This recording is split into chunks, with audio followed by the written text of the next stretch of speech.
Hi there, Dan Bailey here with another Fujifilm camera tip for you. One of the coolest features on the Fujifilm X series cameras is a setting called Pre-Shot ES. Found in the shooting settings menu, this powerful feature is geared towards shooting very fast action in subjects that move extremely quickly. Originally introduced in the X-T3, Pre-Shot ES is now found in the X Pro 3, the X-T30, and the new X100V, and my guess is that it's going to appear in most of the other X series models that are introduced from here on out. However, being a relatively new setting that's described in the manual with a single confusing run-on sentence, it doesn't give us very much to go on with regards to figuring out how to use it. It took me a bit of experimentation and a few messages back and forth to one of the Fuji reps to figure out how it works and what's going on behind the hood. And now that I've figured it out, I'm happy to share with you guys exactly how it works and what you can do with it and how you can use it to help you shoot better action photos. Now, the first thing you should know is that Pre-Shot ES only works with the electronic shutter and when the camera is set to continuous high shooting mode. And this is because the setting was designed specifically to take advantage of the X-T3's highly improved electronic shutter system, which has faster read rates and faster processing than the previous models.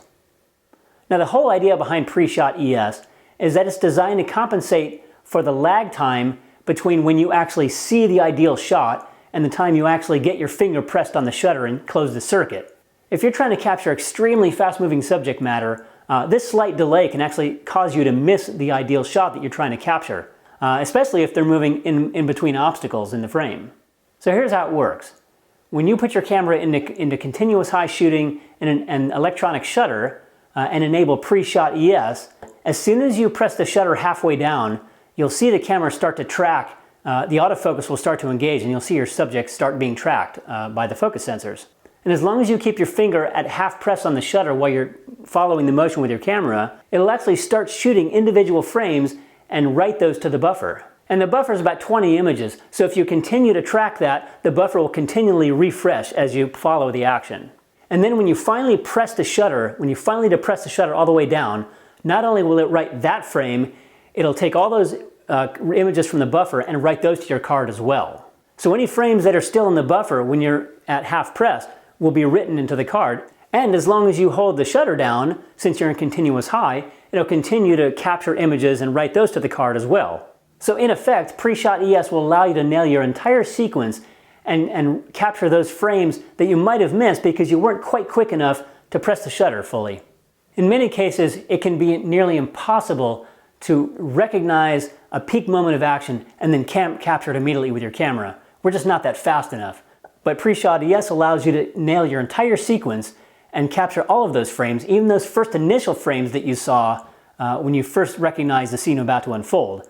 And again, as long as you get your finger into half press and start tracking, those photos will be written to the buffer and you'll preserve those moments. And when you combine this with electronic shutter rates of 10, 20, even 30 frames a second on the new X series cameras, this gives you an incredibly powerful tool in your bag of tricks when shooting action.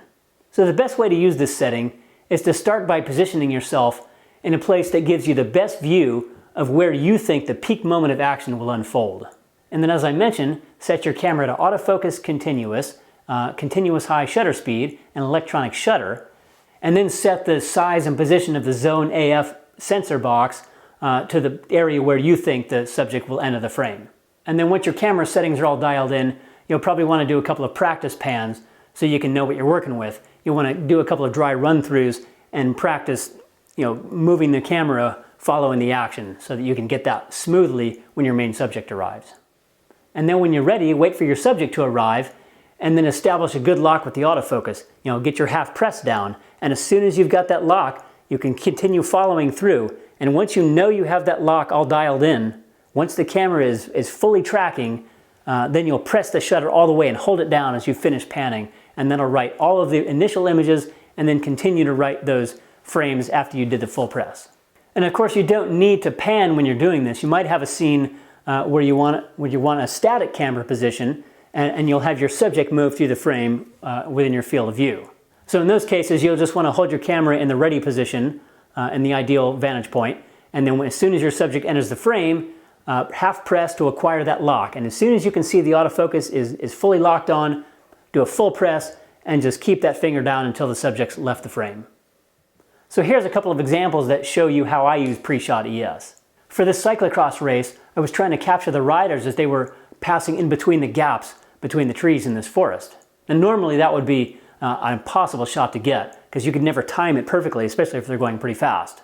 So I aimed my camera at one of the riders while they were still out in the open and established a lock, and I did a half press. This would allow the camera to start tracking with the autofocus, and for this scene I used Zone AF on the X-T3 and autofocus custom setting number 2, which is ignore obstacles. And this would allow the X-T3 to retain its lock even when they're passing through the tight trees. So for each sequence, I would shoot a series of them from the open and then passing through the trees, and then as they came towards me out of the forest.